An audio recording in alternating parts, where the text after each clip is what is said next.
안녕하세요. 해인사 승가대학에서 강의하고 있는 보일입니다. 우리 불자님들 모두 건강히 잘 살아내고 있는지요? 사실 코로나 팬데믹도 벌써 이제 1년이 지나가고 있습니다. 누구 할 것 없이 각자가 다 살아가는 곳에서 어려움을 겪고 있습니다. 누구는 아마 이전과 같은 일상을 이제 더 이상 이제 우리가 누리지 못할 것이라는 다소 암울한 예측을 하기도 하고요. 마음이 많이 무겁습니다. 그래도 이제 백신 접종이 이미 시작되었고, 치료제도 이제 조만간 개발된다고 합니다. 하지만 아직까지는 이 코로나 팬데믹이 끝나지는 않았습니다. 이전과는 다른 커다란 지금 변화를 우리가 지금 겪고 있다고 볼 수 있는데요. 이 변화라는 것은 고통의 다른 말이기도 합니다. 설상가상으로 이뿐만이 아니라 지금 저희들이 또 겪고 있는 게 이 4차 산업혁명이라는 큰 흐름 속에 지금 놓여 있죠. 이미 어쩌면 이 4차 산업혁명이라는 커다란 변화 속에 우리가 있었다고 해도 과언이 아닙니다. 속된 말로 엎친 데 덮친 격이라고나 할까요? 인공지능 기술의 혁신으로 대표되는 이 4차 산업혁명이라는 대변혁이 있었는데 그 와중에 또 코로나 팬데믹이 덮친 거죠. 사람들은 이거를 이제 이중 충격이라고도 표현합니다. 전문가들은 예상과는 달리 이 코로나 팬데믹이 4차 산업혁명의 도래를 최소 5년 이상 앞당겼다고 분석하기도 합니다. 상당히 역설적이죠.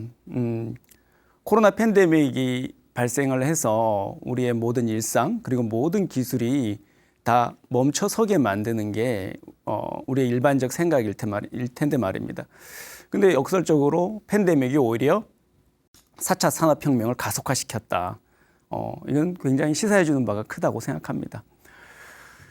부처님께서 깨닫고 나셔서 제일 일성으로 하신 말씀이 모든 것은 변화한다죠. 즉 재행무상의 도리이기도 합니다. 항상 이 변화라는 것은 고통을 안겨주고 있거나 또는 그 고통이 예상됩니다. 그러면 오늘 우리가 그러한 상황을 지금 겪고 있는데요. 우리의 이 상황을 바라보는 태도, 관점은 어떻게 해야 될까요? 이 대변혁의 시대를 우리 불자님들이 어떻게 바라봐야 될지 한번 같이 생각해 보는 시간을 갖기 위해서 이 강연을 마련했습니다. 지금 이게 보시는 시청자 여러분들께서는 다소 생소하거나 의아하실 겁니다. 과학기술, 그것도 최첨단인 인공지능을 이제 얘기하는데 웬 스님이 등장하느냐고 말입니다. 맞습니다. 이상하죠. 근데 달리 생각해 보면 그 상징적이긴 하지만 바로 그 어울리지 않음 그리고 우리 불자님들의 낯설음 그것이 바로 어찌 보면 우리 불교와 세상의 변화의 차이 또는 그 간극이라고도 할 수 있습니다. 어쩌면 우리 불교는 아직 이 변화를 놓치고 있는 줄도 모릅니다. 개인적으로 이제 가야산에 살고 있는 이 산승의 눈에 비친 현재 변화는 꽤 주목할 만한 커다란 변화라고 생각합니다. 그럼 도대체 제가 왜 지금 이런 강연을 하는지 그 인연을 한번 먼저 소개할까 합니다. 저와 인공지능의 인연은 한 20년 전 가야산에 지금 있는 해인사 승가대학 지대방으로 거슬러 올라갑니다. 좀 거창하긴 하지만요. 인공지능 로봇에도 불성이 있나요? 그렇게 생각하시나요? 이 질문, 이 물음이 오래전에 제가 해인사 승가대학 학인 시절에 지대방에서 도반 스님과 이런저런 법담 중에 나왔던 저의 엉뚱한 질문이었습니다. 이때 그 던졌던 작은 질문이 그 4차 산업혁명 시대라는 시절 인연을 만나서 최근에 다시금 이 인공지능을 제가 고민하고 생각해 보게 됐습니다. 이제 사실상 인공지능 로봇에도 불성이 있나요가 저한테는 화두가 됐죠. 하지만 당시에는 그 정도의 물음이 그저 호기심에 불과했는데 지금은 현실이 되어가고 있습니다. 그럼 도대체 그 사이에 무슨 일이 벌어진 걸까요? 저도 산에 살다 보니까 왜 갑자기 사람들이 인공지능을 얘기하고 4차 산업혁명을 얘기하는지 몰랐습니다. 근데 최근에 그 변화의 추이를 쫓아가다 보니까 정말 전례 없는 변화가 일어나고 있는 걸 확인할 수 있었습니다. 그러면 이 강연을 통해서 4차 산업혁명 시대라는 변화를 우리가 보면서 어떠한 질문들을 던질 수 있는지 그런 생각을 한번 해보도록 하겠습니다. 그리고 더 나아가서 이 4차 산업혁명 시대를 관통하는 핵심 가치가 또 무엇이고, 그리고 인공지능을 넘어서 우리가 어떤 사유를 할 수 있는지 각자의 질문들, 각자의 화두를 하나씩 품어볼 수 있는 계기가 됐으면 합니다. 사실 이 강연은 예전에 제가 해인사 승가대학에 지금 있어서 우리 학인 스님들을 상대로 특강을 한 내용을 재정리한 내용들입니다. 이제 전국에 계신 우리 불자 여러분들하고 우리 시청자 여러분들한테 같이 한번 이런 고민을 해보고자 이렇게 여러분들 앞에 서게 됐습니다. 새로운 시대의 불교를 공부하고 그 변화의 통찰을 제시할 우리 학인 스님들이 됐든 시청자 여러분들이 됐든 이 강연을 잘 들으시고 이 주제에 대한 날선 질문을 한번 기대해 보기도 합니다. 뭐 그렇다고 너무 비장해질 필요는 없습니다. 이 강연이 일단 재밌어야 하고요. 그리고 경쾌하게 이 시대의 변화를 읽어내면서 우리가 같이 즐길 수 있기를 바랄 뿐입니다. 이미 미래는 와 있다. 단지 널리 퍼져 있지 않을 뿐이다. 혹시 이런 말씀 들어보셨나요? 그 소설 뉴 로맨서로 유명한 윌리엄 깁슨이라는 분의 말입니다. 그 최근 대중매체에서는 그 제4차 산업혁명에 대한 그 다양한 정보와 논의들이 정말 폭발적으로 증가하고 있죠. 뭐 딥러닝이다, 유전자 과외 기술이다, 뭐 자율주행 자동차다, 가상 증강 현실 기술이다, 그리고 3D 바이오 프린팅 기술, 뭐 블록체인, 사물 인터넷. 정말 아침에 깨어나면 신문이 됐든 뉴스가 됐든 새롭고 생소한 단어들이 계속 쏟아져 나오고 있습니다. 근데 이 단어들이 공통적으로 지향하고 가리키고 있는 키워드는 바로 4차 산업혁명이죠. 여러분들 슬라이드 보시면 지금 거의 해일과 맞먹는 집채만한 파도가 지금 배 한 척을 삼킬 듯이 거세게 밀어붙이고 있습니다. 마치 지금 우리가 지금 처해 있는 상황이 꼭 이렇지 않을까 싶습니다. 전문가들은 이런 경우를 퍼펙트 스톰이라는 영어로 표현을 하더라고요. 각기 다른 폭풍 두 개가 독자적으로 발생했다가 같이 합쳐졌을 때 그 파괴력이 가공할 정도의 사태를 야기한다고 합니다. 지금 저희들의 상황이 바로 이 퍼펙트 스톰처럼 4차 산업혁명과 코로나 바이러스 팬데믹, 이 두 가지가 동시에 저희들을 휘감고 있는 상황인 거죠.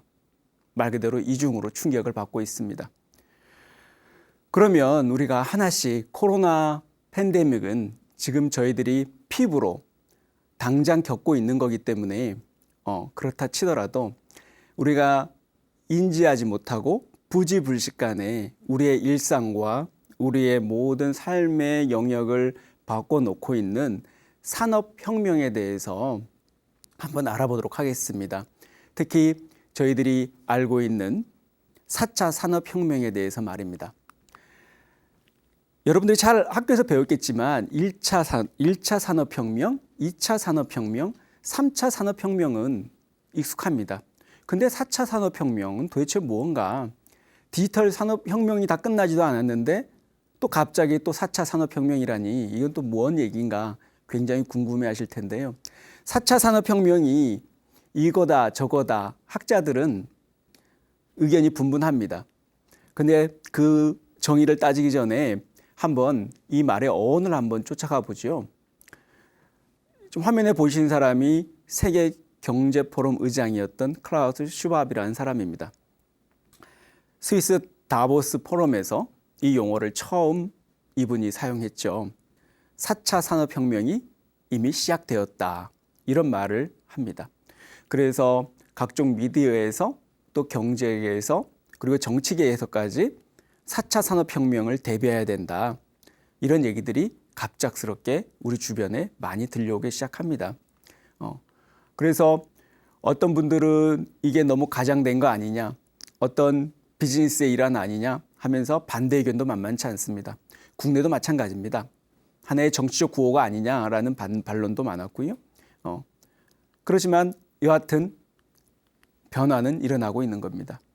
근데 저도 지금 4차 산업혁명을 지금 공부하다 보니까 사실 클라우드 슈왑 이전에 루치아노 플로리드란 옥스퍼드 경제 교수님께서 2014년도에 먼저 4차 혁명이라는 그런 책을 이미 저술을 했더라고요. 근데 이분 자체도 이미 디지털이라든지 인터넷이 미치는 어떤 사회적 윤리의 문제에 대해서 깊이 있게 연구하시는 분입니다. 어찌 보면 2014년을 전후해서 인공지능 딥러닝이 개발되고 또 다양한 형태의 유전자 과학 기술뿐만이 아니라 생명공학, 유전공학 분야의 다양한 형태의 변화들이 이러한 큰 변화를 지금 만들어내고 있는 것 같습니다. 아까 말씀드렸던 4차 산업혁명, 그러면 4차 산업혁명이라는 걸 어떻게 우리가 정의할 수 있겠느냐. 학자들은 제각각 얘기를 하고 있는데 제가 공부해 본 바로는 4차 산업혁명에 대해서 가장 설득력 있게 소개하는 분의 말은 이렇습니다. 여기 닐 거센필드란 분이 계신데요. 이분이 3D 프린터 개발로 굉장히 유명하신 분입니다. 이분의 말에 따르면 우리가 현실 세계에서 살아가는 이 아톰으로 이루어진 원자로 이루어진 우리가 현실 세계에 정보의 총량이 있다 그러면 우리가 인터넷 공간, 그러니까 흔히 사이버 공간이라 그러죠. 디지털 세상에서 사용되는 비트라는 단위로 이루어진 정보 세계의 총량, 이 두 세계의 정보의 총량의 합이 대등해지거나 또는 일치하는 그런 수준의 세상을 4차 산업혁명 시대라고 정의하고 있습니다. 어때 여러분들은 좀 공감이 가시나요? 과거에 몇 년 전만 해도 지금도 그러지만 저희들이 온라인 쇼핑을 통해서 인터넷이라는 공간을 통해서 물건을 구매하고 했는데 다음 날 또는 우리 집 문 앞에 바로 현물화된 물품이 배달되는 상황. 사실 요즘의 일상으로 보면 너무나 극히 당연한 이야기 같고 당연한 현상 같지만 실제로는 보면 정보 세계, 디지털 세계, 인터넷 세계가 우리의 현실 세계하고 어느 순간부터 이렇게 맞물려서 돌아간다는 것을 우리가 알 수 있습니다. 하지만 그런 정도 갖고 우리가 4차 산업혁명을 얘기하기에는 좀 이르죠. 그런데 최근에 여러분들 잘 들었겠지만 양자 컴퓨터를 개발하겠다는 등 또는 딥러닝 기술이 개발됐다는 등 이 모든 내용들이 사실은 컴퓨팅 능력이라 그러죠. 비약적으로 향상됐기 때문에 가능한 일들입니다. 그래서 다양한 정보, 엄청나고 방대한 정보를 고성능의 컴퓨팅 능력을 갖고 이거를 전부 다 계산해서 새로운 형태의 정보들을 창출해낼 수 있게 된 거죠. 이게 바로 4차 산업혁명이 변화하게 된 또 하나의 이유가 됩니다. 그러면 4차 산업혁명이라고 자꾸 얘기하는데 우리가 그 4차 산업혁명이라고 얘기하는 그거를 구성하고 있는 핵심 기술에는 뭐가 있는지 오늘 첫 시간이니까 간단히 한번 살펴보겠습니다. 여러분들 잘 아시고 계시는 첫 번째 인공지능 들 수 있겠습니다. 너무 잘 알고 계시죠. 딥러닝이다 뭐다 말씀들이 많은데 구체적으로는 딥러닝에 대해서는 다음 시간에 다루기로 하고요. 두 번째는 로봇 기술이 있습니다. 로봇이야 저희들이 익숙한 개념이죠. 우리 주변에서 이미 영화에서뿐만이 아니고 실제 산업 현장에서도 로봇들이 각종 일들을 대신하고 있는 상태입니다. 자동차가 됐든 조선업계가 됐든 오히려 인간의 노동력들을 지금 대체해 가고 있죠. 그리고 세 번째 사물 인터넷. 여러분들 요즘 많이 듣고 계실 겁니다. 광고를 통해서나 또는 텔레비전을 통해서나 많이 접하게 될 텐데 각자 자신의 집에 이제 인공지능 스피커가 됐든 또 다른 형태의 디지털 기기가 됐든 이 모든 것들이 다 연결이 돼서 서로 정보를 주고받으면서 서로 작동을 도와주고 서로 고장 났는지 여부도 확인해주고 또 심지어는 고장이 났을 때 서로 정보를 공유해주면서 고장이 안 나게끔 또는 수리할 수 있게끔 도와주는 역할까지 한다고 합니다. 이게 모든 것들이 우리가 지금 우리 주변 일상 속에서 활용하고 있는 모든 전자기기들, 일상용품들이 다 서로 연결되어 있는 상태인 거죠. 이 사물 인터넷 기술이 굉장히 주목받고 있는 기술 중에 하나가 됩니다. 그리고 여러분들 잘 친숙하실 수 있는데요. 가상 증강현실입니다. 뭐 VR이라고도 하고 AR이라고도 하죠. 뭐 여러분들 가상현실은 영화를 통해서도 많이 경험해 보셨을 테고요. 과거에 우리가 아바타라든지 뭐 다양한 영화를 통해서 아주 3차원 영상이 됐든 하면서 굉장히 실감나는 그런 영상들을 많이 봤을 겁니다. 이 가상현실이 뭐 의료계가 됐든 뭐 군사가 됐든 다양한 분야에 쓰이고 있는데 최근에 제가 들었던 가장 인상 깊었던 가상현실의 쓰임새라는 것은요. 최근에 시리아 내전의 참상을 유엔에 알리기 위해서 각국 대표들이 많이 노력을 했는데요. 사람들이 시리아의 참상에 대해서 아무리 문자로 된 정보, 보고서를 아무리 받아도 시리아의 상황을 알 도리가 없었다 그럽니다. 그런데 유엔 본부 앞에서 단체에서 그 시리아의 지금 상황 자체를 영상으로 찍어서 VR로 가상현실로 각국 대표들 앞에 그 체험하게 했더니 그 시리아 현실에 대해서 이해도라든지 그 문제점에 대해서 더욱더 공감하고 그 체험을 통해서 그 문제의식을 더 높일 수 있었다. 그런 얘기를 전해들은 바가 있습니다. 가상현실이 이렇게 단순히 우리가 즐거운 엔터테인먼트만 하는 게 아니라 우리가 세상의 고통에 대해서 귀를 기울일 수 있고 또는 세상을 바꿔가는 데도 큰 역할을 할 수 있을 거라고 생각합니다. 그리고 증강현실들 수 있는데요. 여러분들 뭐 요즘엔 안경도 끼고 다니시고 하는데 이런 증강현실은 우리의 실제 육안을 갖고 있는 시각 능력보다도 이거를 더 증대시켜주는 기술을 얘기합니다. 단지 시력이 좋아진다는 얘기를 하는 게 아니고요. 우리가 만약에 쇼핑을 가고 싶다 해서 뭐 옷을 사러 시내를 돌아다니다 보면 여러분들 눈 앞에서 안경에서 여기서 가장 싸게 저렴하게 구입할 수 있는 옷집 가게를 알려준다든가 아니면은 나랑 가장 어울리는 옷을 살 수 있는 그런 가게 위치를 알려준다든가 또 좋은 옷을 소개해 준다든가 신제품을 소개해 준다든가 하는 그러한 일련의 현상들이 바로 내가 쓰고 있는 안경 또는 이 각막에서 펼쳐질 수 있다는 거죠. 이걸 증강현실이라고 그럽니다. 그리고 다섯 번째로 자율주행 자동차를 들 수 있습니다. 뭐 자율주행 자동차는 뭐 최근 한 1, 2년 사이에 여러분들 너무나 친숙한 개념이 됐죠. 아직 우리나라에서는 적법하지가 않아서 도로에서 직접 그 자율주행하는 것을 보기는 쉽지는 않은데요. 미국이라든지 서구 몇몇 국가들에서는 이미 자율주행 자동차의 주행이 허가가 된 상태죠. 아마 급속도로 이 자율주행 자동차가 아마 우리 일상을 파고들지 않을까 싶습니다. 아마 우리 곁에도 조만간 바로 그렇게 실현될 것 같습니다. 그리고 여섯 번째가 이제 3D 프린터를 얘기할 수 있는데요.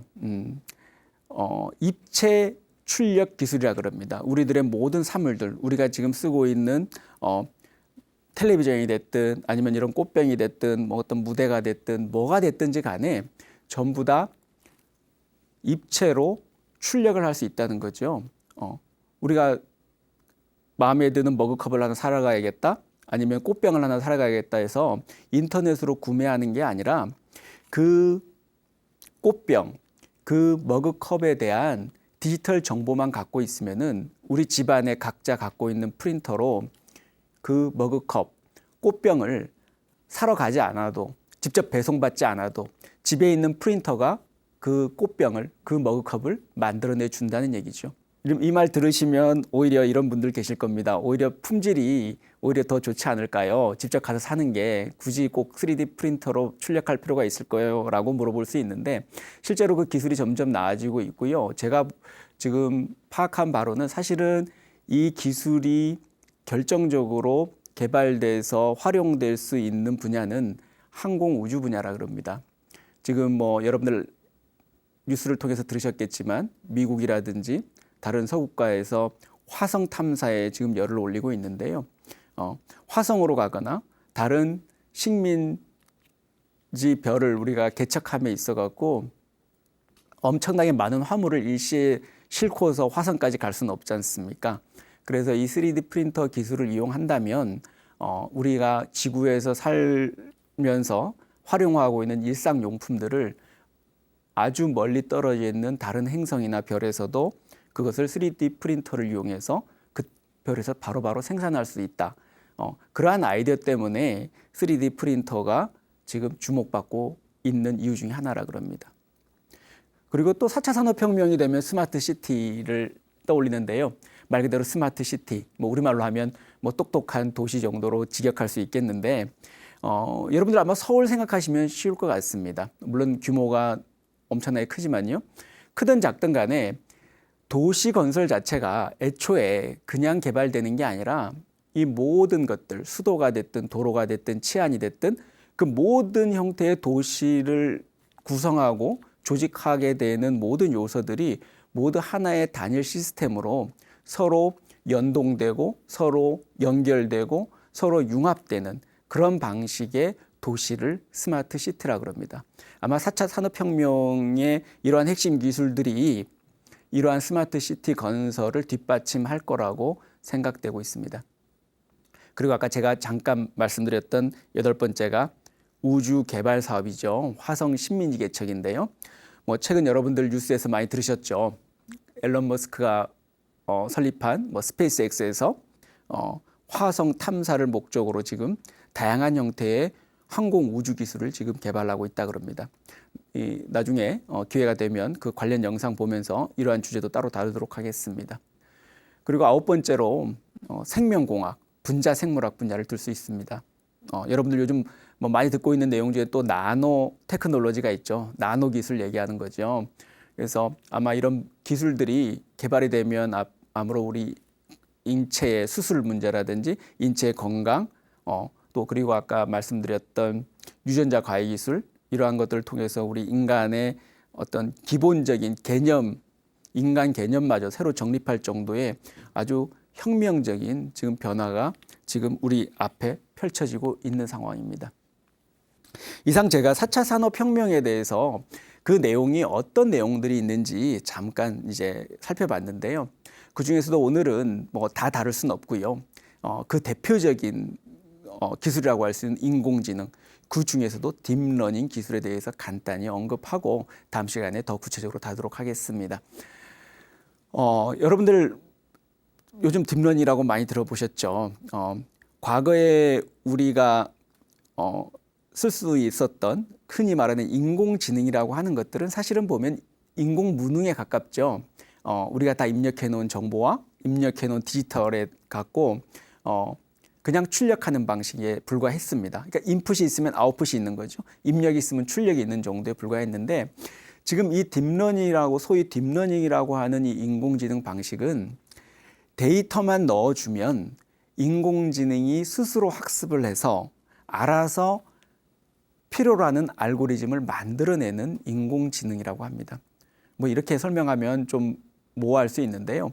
옆에 지금 사진을 제가 잠깐 보여드리고 있는데 과거 5년 전만 하더라도 여러분들 잘 아시는 SNS 서비스 뭐 페이스북 같은 데서 수많은 수백만 장, 수천억 개의 사진들을 올라오면 저렇게 치아와 사진하고 또는 저런 머핀 사진하고 구분을 못했다 그럽니다.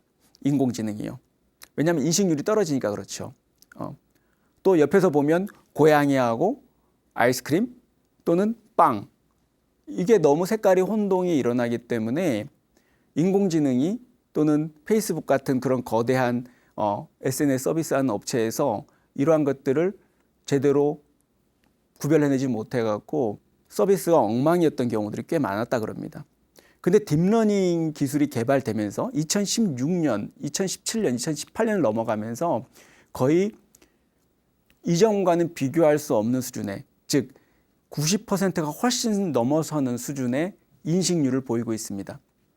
딥러닝 인공지능 스스로 학습하고 스스로 배워가면서 자신의 데이터를 운용하고 있기 때문에 더 인식률이 높아지는 겁니다. 실제로 인간보다 지금 현재는 딥러닝이 훨씬 더 사물에 대한 인식률이 높습니다. 굉장히 정확한 거죠. 우리가 아팠을 때 병원에 가서 진단을 받고 영상을 찍었을 때 그 진단의학과 의사님들이 열심히 혹시 종양이 있는 건 아닌지 판독하고 그러느라고 애를 많이 쓰시죠. 어쨌든 인간이 보는 방식인 거죠. 근데 최근에는 딥러닝을 장착한 탑재한 인공지능이 그 일을 대신하기도 합니다. 오히려 너무나 놀라운 수준의 일치율, 인식률을 보이고 있기 때문입니다.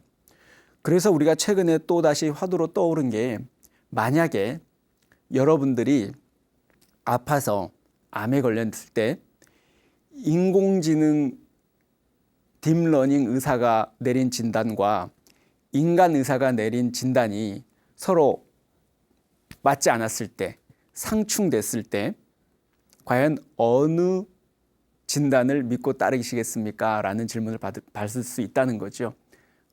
이만큼 지금 인공지능 딥러닝 기술은 인간의 수준을 지금 위협하고 있을 정도입니다. 자, 말이 필요 없죠. 한번 제가 준비한 간단한 영상을 보면서 지금 최근에 인공지능의 로봇의 수준이 어느 정도까지 지금 왔는지 한번 확인해 보도록 하겠습니다.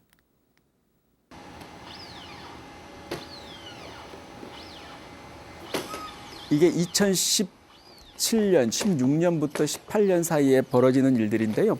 2015년까지만 하더라도 저런 형태의 인공지능 로봇이 심지어 문도 스스로 열지 못하고요. 계단도 걸어 다니지 못하고 두 발로 서 있는 것조차도 어려운 상황이었습니다. 근데 2016년, 2015년을 넘어서면서 비약적으로 인공지능 로봇 기술이 혁신적으로 변화를 거듭하게 되죠. 바로 인공지능 때문이죠. 4차 산업혁명이라는 것은 결국 이렇게 우리가 알고 있었던 그런 분리된 세계, 우리의 현실 세계와 인터넷 세상, 디지털 세상, 이러한 것들이 각계 별개의 영역이라고 생각했지만 이러한 것들이 통합이 되고 융합이 되고 연결이 되는 그런 시대가 된다는 거죠.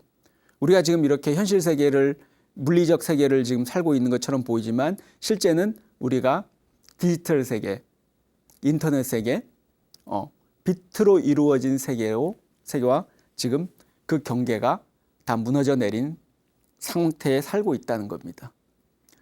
그러면 어떤 문제가 발생할 수 있느냐? 당연히 지금 벌써 그런 현상들은 벌어지고 있죠. 사실 우리나라는 지금 인터넷이 많이 보급이 돼 있어서 남녀노소 할 것 없이 정보, 디지털에 대해서 접근하는 것이 아주 쉬운 그런 나라에 속합니다. 하지만 전 세계 인구의 상당수, 거의 대부분은 인터넷을 접근하지 못한다든가 아니면 그러한 여건이 아예 되지 못하는 그런 상황이 되고 있습니다.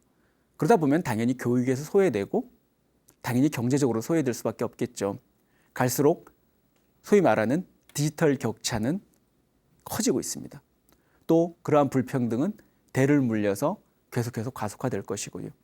바로 결국 인간의 고통으로 귀결될 수밖에 없는 문제가 있습니다. 여러분들 최근에도 보시면 우리가 과거에 한 10년 사이에 핸드폰을 사용하는 게 너무 당연시됐고 그리고 인터넷이 보급이 되고 곳곳에서 와이파이를 무료로 사용할 수 있는 것만 해도 굉장히 신기했었는데 그 당시에 스마트폰이 10년 전에 나오면서 다양한 형태의 우리 인터넷을 핸드폰으로, 스마트폰으로 확인할 수 있다는 사실만 하더라도 굉장히 처음엔 낯설었습니다. 하지만 지난 10년 사이에 이미 어떻게 됐나요? 모든 형태의 인터넷, 우리 컴퓨터 앞에 커다란 모니터 앞에서 보던 웹사이트들이 전부 앱으로 변화가 됐죠. 이러한 변화들은 보면 우리가 크게 인지하지 못하는 사이에 설마 되겠어? 했던 것들이 그 짧은 시간 내에 이미 다 이루어진 겁니다. 지금 최근에 그런 변화의 속도는 가히 충격적인 수준이죠.